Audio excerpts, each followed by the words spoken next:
अस्सलाम वालेकुम। क्या हाल चाल? उम्मीद करते हैं कि आप खैरियत से होंगे और मर्द है कि आप हमेशा खुश रहें, हंसते और मुस्कुराते रहें और इसी तरह में अपना प्यार दिखाते रहें। बिल्कुल जी, मेरा नाम मुअज़्ज़म अली। मैं हूं तारिक महमूद। मैं मोहम्मद तो यूसुफ। आज हम जिस वीडियो पर रिएक्ट करने जा रहे हैं, वीडियो का टाइटल है what is Pakistan military establishment the deep state Syed Muzammil official. तो काफ़ी कुछ जानने को चीज़ें मिलेंगी। एस्टेब्लिशमेंट बहुत ज़्यादा वर्ड इस्तेमाल होता है पाकिस्तान में, तो देखते हैं कि उसका कितना रोल रहा है हमारी गवर्नमेंट में, हमारी हुकूमतों के कंट्रोल में। वीडियो देखते हैं और अपना रिव्यू एंड कर देंगे। कौन करते हैं? 3 2 1 स्टार्ट। तो ऐसा मुमकिन नहीं है कि आप पाकिस्तान के शहरी हों, यहाँ की पॉलिटिक्स को फॉलो करते हों और आपने कभी इस्टेब्लिशमेंट का लफ्ज़ ना सुना हो। हम इस्टेब्लिशमेंट के इस लफ्ज़ को रोज़ रात को टीवी प्रोग्राम्स में सुनते हैं, तजियाकारों, एनालिस्ट और जर्नलिस्ट के मुंह से। इसके अलावा सियासतदान भी आजकल हमें हैवी डोज देते हैं इस्टेब्लिशमेंट के लफ्ज़ की, और हर चीज़ में उनको ब्लेम करते भी दिखाई देते हैं और कुछ लोग उनको सपोर्ट करते दिखाई देते हैं। आवाम में भी कुछ लोग कहते हैं इस्टेब्लिशमेंट ज़रूरी है, कुछ लोग कहते हैं कि तमाम मसाइल की जड़ ही वही है। इसके साथ साथ रिसेंटली इमरान खान साहब की सारी पॉलिटिक्स इस्टेब्लिशमेंट के गिर्द घूमती है, जिसमें वो जनरल बाजवा का नाम लेते हैं और इस्टेब्लिशमेंट का लफ्ज़ भी यूज़ करते हैं कि उन्होंने मेरी गवर्नमेंट को डीरेल किया। इससे पहले नवाज़ शरीफ साहब की अगर हम बात कर लें तो वो ये लफ्ज़ इस्तेमाल करते थे और कहते थे कि मुझे क्यों निकाला, और मुझे निकालने वाली असल में इस्टेब्लिशमेंट है, जिसमें वो जनरल फैज़ का नाम और जनरल बाजवा का नाम लिया करते थे। उससे पहले बेनज़ीर साहिबा ये यूज़ कर चुकी हैं टर्म, और पाकिस्तान के तकरीबन तमाम सियासतदान इस्तेमाल कर चुके हैं। उसकी वजह यह है कि कॉन्स्टिट्यूशन और आइन के तहत हमें ये सीखने को मिला कि वज़ीर आज़म सुप्रीम होता है, क्योंकि वो पार्लियामेंट का नुमाइंदा होता है जो कि आवाम के वोट से आती है। लेकिन असल में आपको पता है कि ऐसा बिल्कुल नहीं है, और इक़्तिदार कहीं और होता है, इख्तियार कहीं और होता है। ज़िम्मेदारी सिविलियन हुकूमत की होती है, लेकिन ताकत किसी और के पास होती है। इसकी सबसे आला मिसाल ये है कि पाकिस्तान बनते ही 1947 से 1958 तक तकरीबन 10 साल के अरसे के दरमियान आने 2 वज़ीर आज़म चाहिए थे 5-5 साल के, लेकिन आए कितने? 8 prime ministers in the span of 10 years after the Inception of Pakistan. It shows कि पाकिस्तान बनते साथ ही सियासी हुक्मरानों के लिए बिल्कुल एक गैर मौजू ज़मीन थी जहाँ पर वो टिक नहीं सकते थे, और इसीलिए हमने देखा कि 8 वज़राए आज़म 10 साल के अंदर अंदर आए और फारिग कर दिए गए। तो एवरेज टर्म 1 साल और कुछ महीने बनती है, और एक क्लर्क की नौकरी इससे लंबी होती है पाकिस्तान में। लेकिन वज़ीर आज़म की जॉब जो है वो सबसे ज़्यादा इनसिक्योर जॉब है पाकिस्तान के अंदर। इसीलिए हम देखते हैं कि बजाय डेवलपमेंट हो, बजाय इसके कि इश्यूज़ हल हों, बजाय ये कि जो संगीन मसाइल हैं पाकिस्तान को दरपेश उनका हल निकाला जाए, एक वज़ीर आज़म आकर सबसे ज़्यादा एनर्जी इस बात पे स्पेंड करता है कि मैंने 5 साल कैसे निकालने हैं। इसीलिए आज पाकिस्तान को 75 साल मुकम्मल हो चुके हैं, लेकिन आज तक एक भी वज़ीर आज़म ऐसा नहीं आया जो कि चोर भी आए इस पाकिस्तान में, ऑनेस्ट वज़ीर आज़म भी आए इमरान खान साहब की तरह के, जिनका दामन साफ़ रहा, कोई करप्शन नहीं की। नवाज़ शरीफ की तरह के चोर भी आए, ठीक है, और भुट्टो साहब की तरह के रेवोल्यूशनरी भी आए, बेनज़ीर साहिबा की तरह के लोग भी आए, लेकिन कोई भी 5 साल मुकम्मल नहीं कर सका। और ये ज़ाहिर करता है कि ताकत कहीं और है और इख्तियार कहीं और है। और इसी के लिए हम देखते हैं कि जो हालिया इसकी मिसाल है, शहबाज शरीफ साहब जब वज़ीर आज़म बने तो उन्होंने कहा कि मैं मिसिंग पर्सनस की बाजियाबी के लिए ताकतवर हलकों से बात करूंगा, पावरफुल क्वार्टर्स। लोग हंसना शुरू हो गए कि आपसे ज़्यादा ताकतवर कौन है कॉन्स्टिट्यूशनली, लेकिन वो कह सही रहे थे। तो आज ज़रा एनालिसिस करते हैं कि इस्टेब्लिशमेंट होती क्या है, क्योंकि जब तक आपको ये नहीं पता कि इस्टेब्लिशमेंट क्या होती है, आप ये जान ही नहीं सकते कि कौन एंटी इस्टेब्लिशमेंट है, कौन प्रो इस्टेब्लिशमेंट है।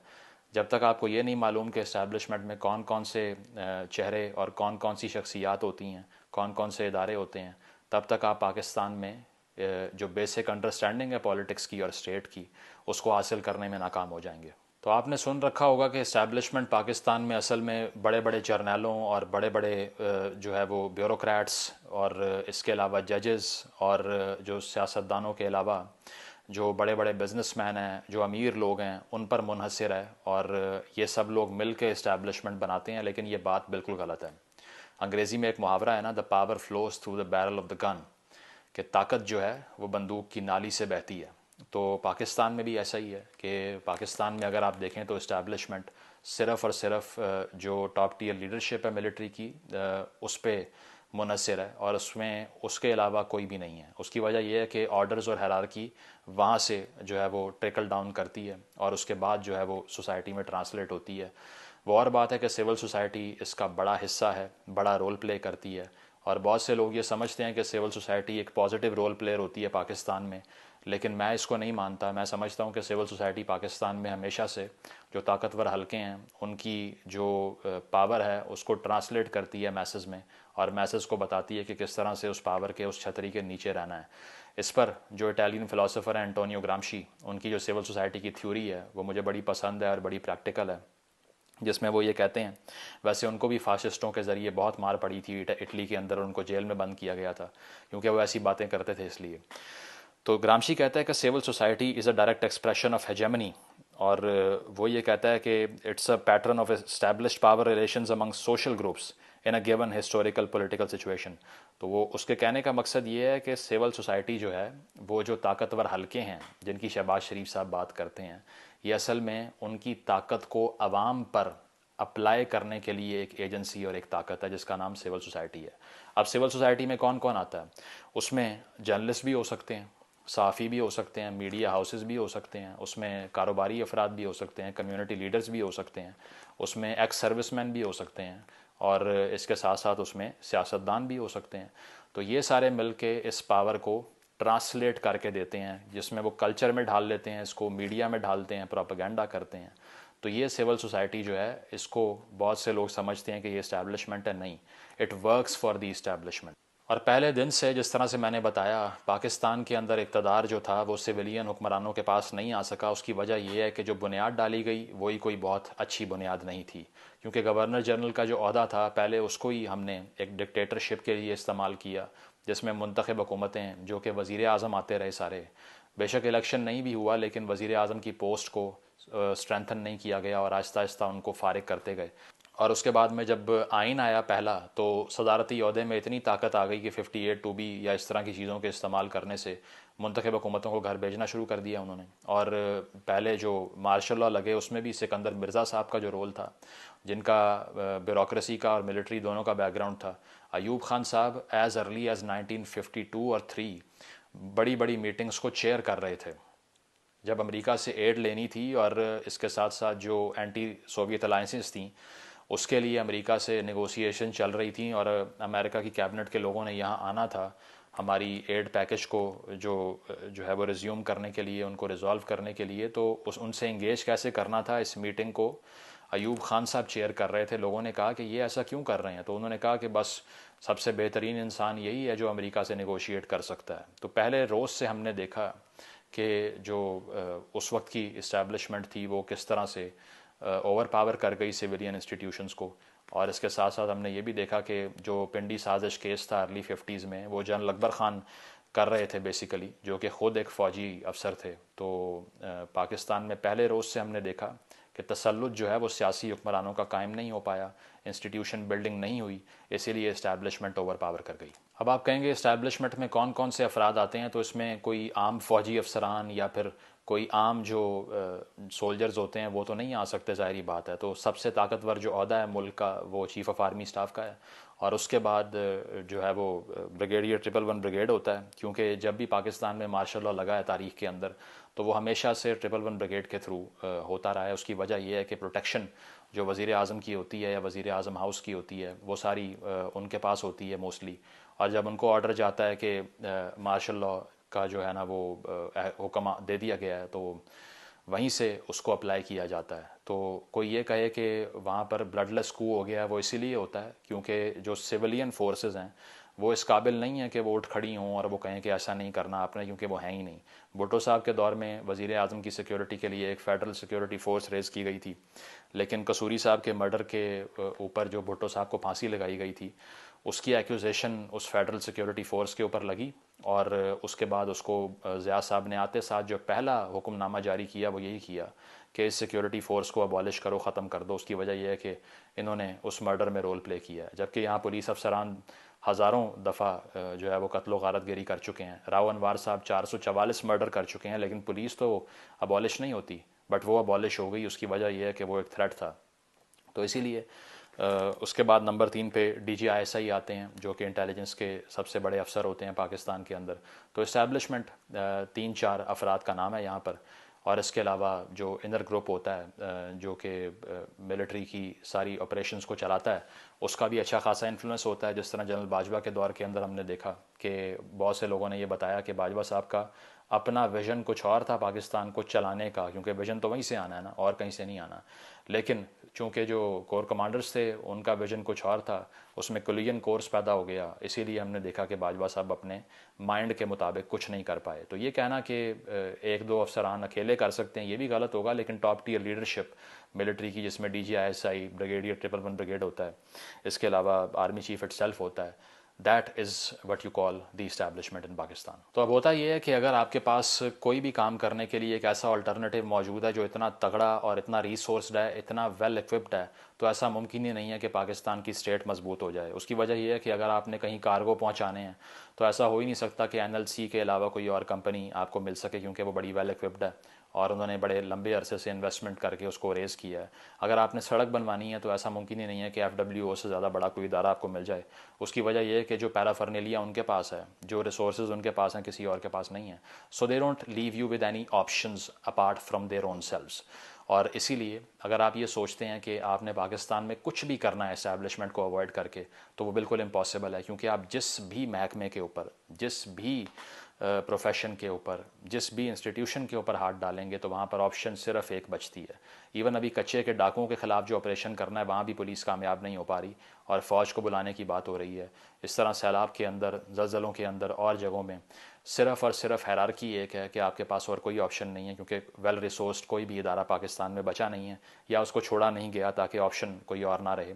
तो इसीलिए हमेशा से इस्तेमाल जो है वो किसी ना किसी इस्टेब्लिशमेंट की ब्रांच का ही करना पड़ेगा if you want to make things work in Pakistan. इस पर आयशा सदीक़ा साहिबा, जो कि एक एक्स ब्यूरोक्रेट भी हैं, उनकी किताब है इनसाइड मिलिट्री इकॉनमी, वो मैं रेकमेंड करूँगा कि आप ज़रूर पढ़ें। जब मैंने पढ़ी तो मेरे पाँव के नीचे से ज़मीन निकल गई थी। उसकी वजह यह है कि मुझे अंदाज़ा नहीं था कि पाकिस्तान में इतनी बड़ी एक state with in a state मौजूद है, और उसका जो है वो तखमीना, जो उसका इकोनॉमिक एम्पायर है, जब उसका आयशा सदीक़ा साहिबा लगाती हैं तो 2008 में मुशर्रफ के टाइम के फ़ौरन बाद वो कह रही थी कि $100 बिलियन की एम्पायर है, $100 अरब की। पाकिस्तान अभी $1 अरब के लिए IMF से लड़ता फिर रहा है। लेकिन ये सारी जो मैं आपको बता रहा हूँ, अब शायद 4 या 5 गुना बढ़ गया हो उससे, क्योंकि अब काफ़ी 15-16 साल गुजर गए हैं उस बात को। इस किताब को पढ़ने से आपको मालूम हो जाएगा।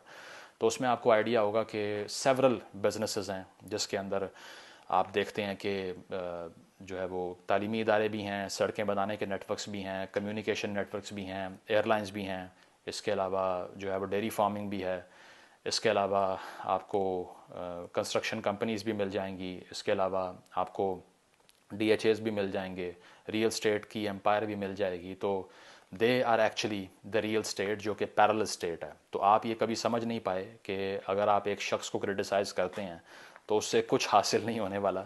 इसीलिए इमरान खान साहब की तरह के लोग जो कि सारी इस्टेब्लिशमेंट को बाजवा साहब बना के हमारे सामने पैकेट में बंद करके पेश कर देते हैं, इसीलिए हम कहते हैं कि वो आपको बेवकूफ़ बना रहे हैं। उसकी वजह यह है कि इस्टेब्लिशमेंट किसी शख्सियत का नहीं, किसी पर्टिकुलर पर्सनैलिटी, चाहे वो जनरल कमर जावेद बाजवा हों या फिर आसिम मुनीर साहब हों या कोई भी हो, किसी पर्सनैलिटी का नाम नहीं है। It's the name of a structure.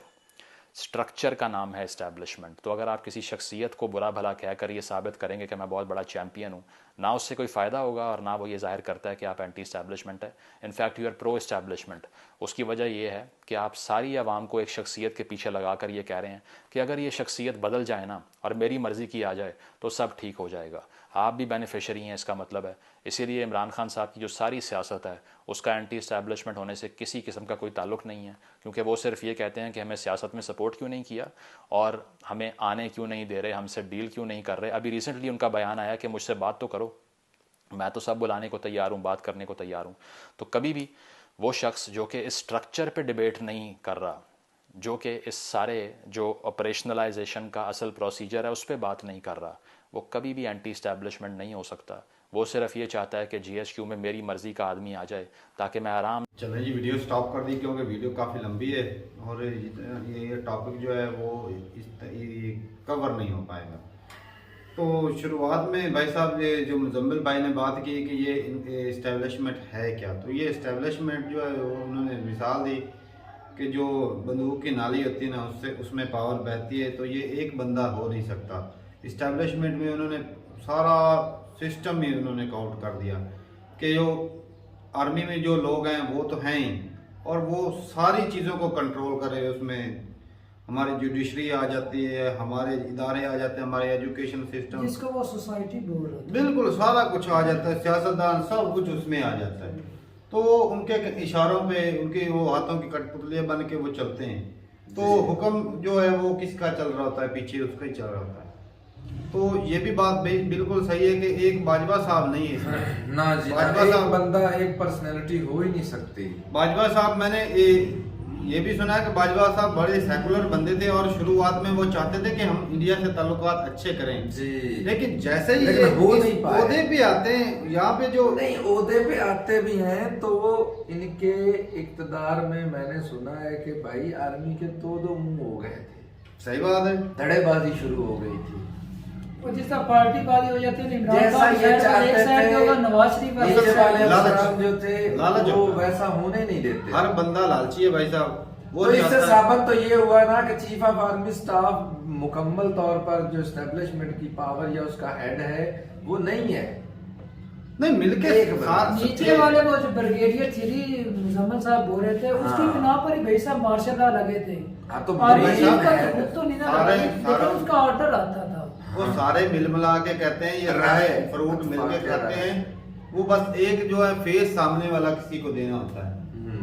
तो ये तुम्हारी क्या सलाह है कि जो ये बाजवा साहब के नहीं। नीचे वो नहीं माल खाते होंगे, खाते हैं भाई साहब, सारे कुछ मिलके ही खाते जो हैं। हेड है मेन ब्लेम तो उसी पर ही लगेगा ना। हाँ, बस एक फेस चाहिए होता है, जिस जो तरह दिखता है वो बिकता है। जिस तरह एक प्राइम मिनिस्टर होता है या प्रेसिडेंट होता है, उसके नीचे जो है मिनिस्टर्स होते हैं, तो वो मिनिस्टर मैं कहता प्राइम मिनिस्टर से भी ज्यादा खाते वो हैं। जिस तरह ऐसी भुट्टो बात। साहब के दौर के अंदर वो एक कत्ल हुआ था, उसका ब्लेम उस ब्लेम की वजह से भुट्टो साहब को कत्ल किया है, वो तो फांसी बस लगाई। वो तो भाई साहब वो हेड का स्टेट था ना, वही ना, उसी वजह से उसको बचा एक दिया था। अगर भुट्टो को फांसी ना लगती तो दूसरे को लगती। वो आर्मी चीफ क्या नाम था उनका, जियाउल हक, जिया भी था ना?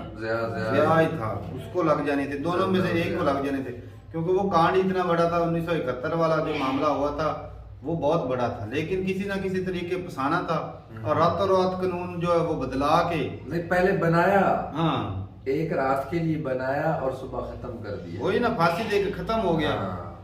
तो ये भाई वो मतलब पावर फिर आ गई ना, जहाँ जो जी चाहे कर लिया, एक जब आदमी मन पावर चाहा कर लिया।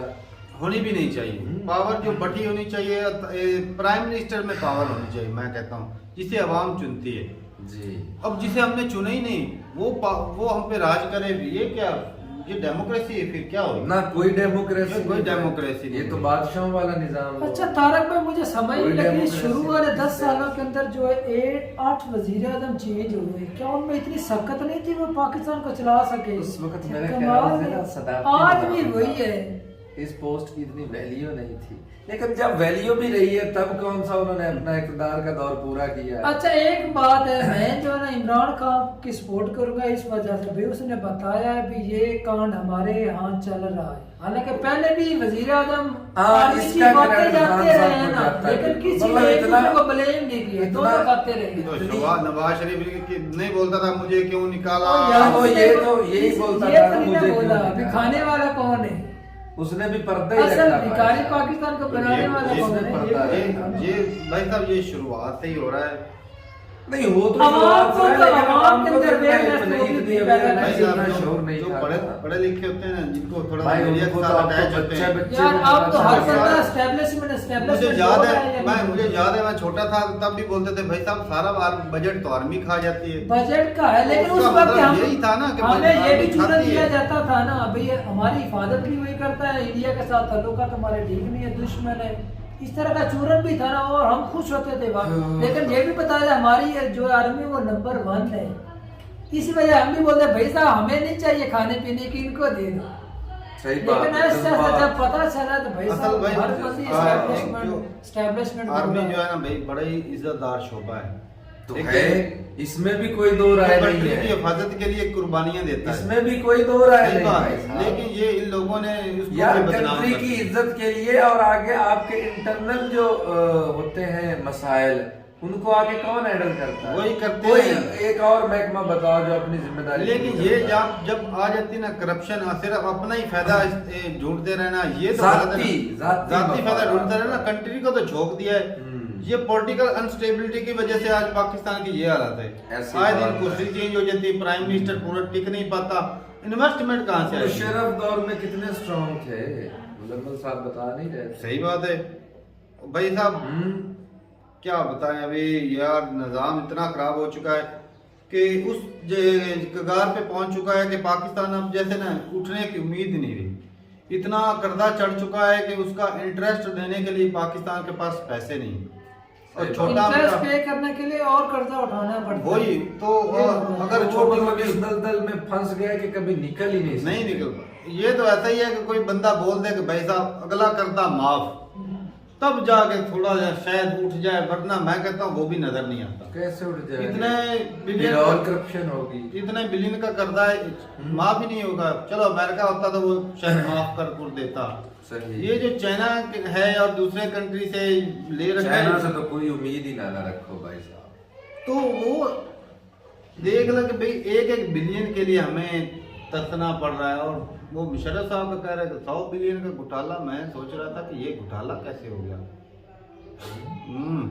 वो ऐसे ही है जैसे जनरल बाजवा साहब जो है वो 13 बिलियन लेकर गए, ये सिर्फ एक बंदा ले गया और बाकी देख लो वो कितने कितने ले गए होंगे उस दौर के अंदर। 6 साल का जो पीरियड है ना, उसके अंदर हाँ, बाकी ये को भी तो count करो गुर्बत ना। और भूख में लेकर इतने 12-13 बिलियन लेकर चले गए। तो वो जब हालात अच्छे थे, ऐशो इशरत थी। उस लेकिन वक्त ये पैसा भी मुशर्रफ मुशर्रफ पे साहब का करप्शन है। करप्शन का केस लगा नहीं कोई।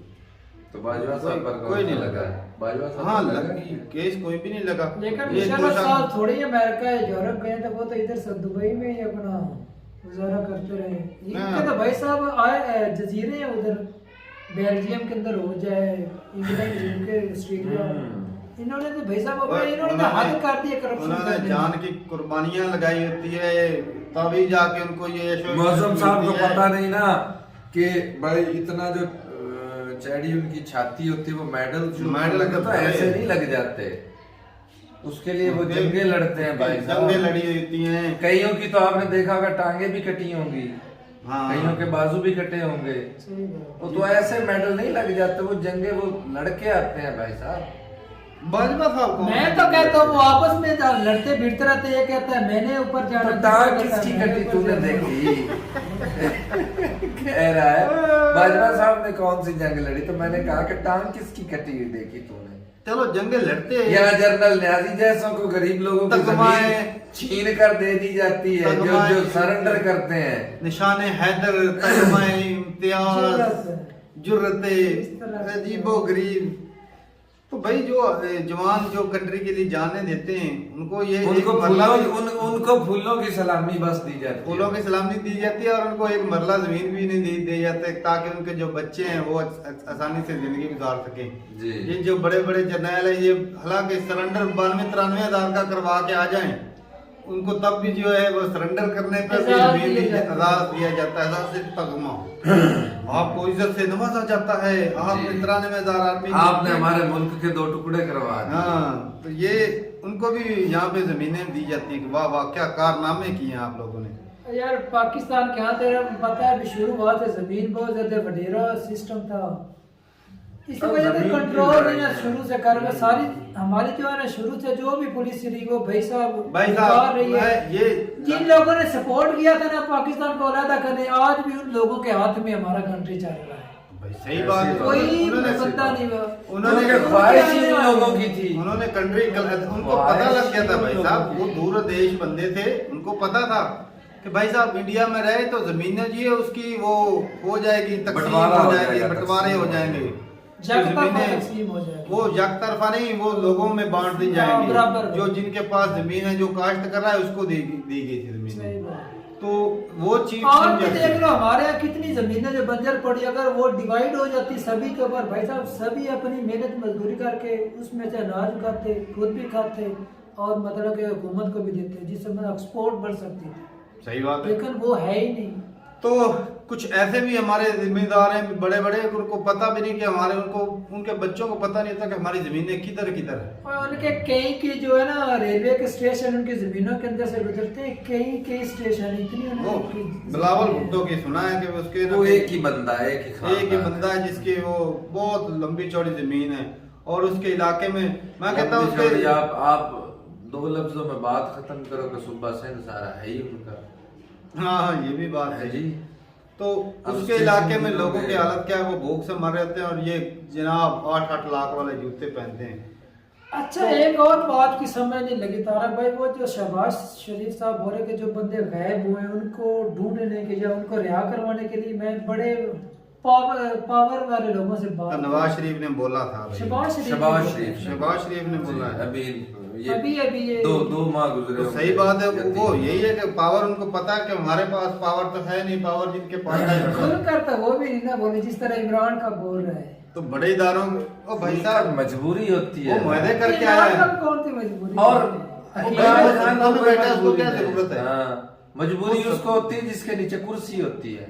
ये बात है। हाँ, और वो तो बड़ा ही मजबूर बंदा है, पूरी दुनिया को कहता है देखें जी ये हमारी इमरान खान भी मजबूरी है। सिर्फ बाजवा साहब के पीछे पड़ा, दूसरों के साथ वो मुआहदे कर रहा है। इमरान खान भी चूतिए बनाता है लोगों को। चूतिए ही काटता है दूसरों के साथ। अब खुद कह रहा है कि आओ मुझसे बात करो, मैं तैयार हूँ हर तरह के मुआहदे करने के भाई लिए, साहब, मैं तैयार बैठा हूँ। बात कंक्लूजन पे ये यहाँ पे ये उतरती है कि हर बंदा अपने पेट पे हाथ फेरता है जी, ना किसी को उसको पाकिस्तान country से की कोई मफाद मोहब्बत नहीं, कोई कुछ नहीं कहता, जिस जो अत्ते चढ़ता लूट लो। लूट लो, ऐसी बस बात। जो सियासतदान देख लो, एस्टेब्लिशमेंट देख लो, ये हमारे जो भी आम जनता भाई कैसी साहब करती ये है? तो बहुत ऊंची बातें हैं। आप अपने किसी एक चपड़ासी को देख लो, लूटने से भाई वो भी साहब बाज नहीं हॉस्पिटल आता। में चले जाना, यकीन माने बंदा एक गरीब बंदा यार गेट अस्पताल पर में खड़ा हुआ वो जो चौकीदार है, वही ना, उसकी क्या जिम्मेदारी है? वो भी पैसे वो भी लेके- पैसे लेकर इंटर होने वो भी देता मजबूरी है। से फायदा उठाता है, हाँ। इनको मजबूरी है अंदर जाने हाँ, की, मरीज को और पूछने उससे के लिए उन्होंने पैसे जाना है। बटोरता रहता है, और दिहाड़ी को पता नहीं वो मेरे साथ आगे हजारों जिसके कमा कर जिनकी जाता जो है। इतनी बड़ी पावर जो मुल्क चला रहे हैं वो क्या करते होंगे? ये जो हर डॉक्टर बंदी है, ये करप्शन कर रहा है, इतनी बीच में कोई करप्शन तो कर रहे हैं। है, चाहे वो सरकारी मुलाजम है, चाहे वो प्राइवेटाइज है, चाहे वो जो भी है, जिम्मेदार भी हत्या के करता है भाई साहब। ये भी कन्फर्म बात है, ये ना बोलेगा जिम्मेदार के हत्ते चढ़ती कुछ नहीं, जिम्मेदार के हत्ते भी जो चीज चढ़ती है ना भी चुरा लेता है। ये भाई साहब निजाम ही ऐसा शुरुआत से तो गलत रास्ते पे लगे हर थे, बंदे और के इसी पे गलत रास्ते की तरफ चल कि पड़ा। देख ले प्राइम मिनिस्टर टिकता नहीं, क्योंकि साफ जाहिर है कि जो आर्मी के खिलाफ होगा, ये जब एक प्राइम मिनिस्टर बनता है तो वो कुछ अर्सा तो आर्मी के हिसाब से चलता है, बाद में वो देखता है कि भाई साहब मैं लोगों का भी कुछ करूं, कि मैं अपने आप की वैल्यू बनाऊं दुनिया के सामने, अपनी आवाम के सामने। जब वो ये काम करने लगता तो उसकी कुर्सी चल भाई तू अब निकल, चल भाई ये हमको चुप रहा है, तेरा टाइम इसको- पूरा हो चुका इसको है। निकालो।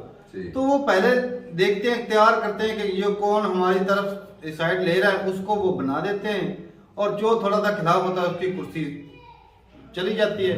ऐसी तो वो बात। देख लेते हैं भी ये हमारा साथ दे रहा है तो ठीक है, और और साथ नहीं दे रहा तो भाई तो पीछे से और बंदा तैयार कर लेते जो हैं। बड़े-बड़े उसकी country- कोई जरूरत बाद में पड़ने वो की। एक चेन चली हुई है ना। वही ना, जो बड़े बड़े कंट्री जो जानते हैं, खास करके अमेरिका हो गया, वो हमारे प्राइम मिनिस्टरों से तो बात करते नहीं, तो वो तो सीधा बाजवा हो गया, जो भी हमारे चीफ ऑफ आर्मी स्टाफ हाँ, होते हैं वो उनसे सही बात बात। करते हैं। भाई मुआहदे तो उन लोगों ने नहीं करने होते हैं। ऐसी बात है। तो ठीक है भाई साहब, अगला पार्ट बोलेंगे तो उस पर भी हो जाएगा रिएक्ट। और आज एस्टेब्लिशमेंट का पता चला कि ये सिर्फ एक बंदा नहीं होता, ये जी। पूरा चेन होती है जिसमें सारे इदारे आ जाते हैं, बिल्कुल। क्लर्क से लेकर सारे, लेकिन मेन ये दो उनके लिए इदारे काम। हैं, DGISI और जो है ओ भाई साहब सियासत नहीं। मेन तो दो ही होते हैं, सियासतदान हो मिल मिला के ये लेकिन कहते हैं, उनके कुछ नीचे खाओ, जो- कुछ हम खाएं, हाँ ठीक है, ये मिलके बनते हैं, बस एक फेस बना देते हैं, जैसे एक आर्मी चीफ हो गया, एक प्राइम मिनिस्टर हो गया, मेन फेस ये होते हैं, और इसके जो नीचे होते हैं ना शाखें इनकी। शाखें इनकी, वो भाई सारा लूटते माल, असल छापते ही वो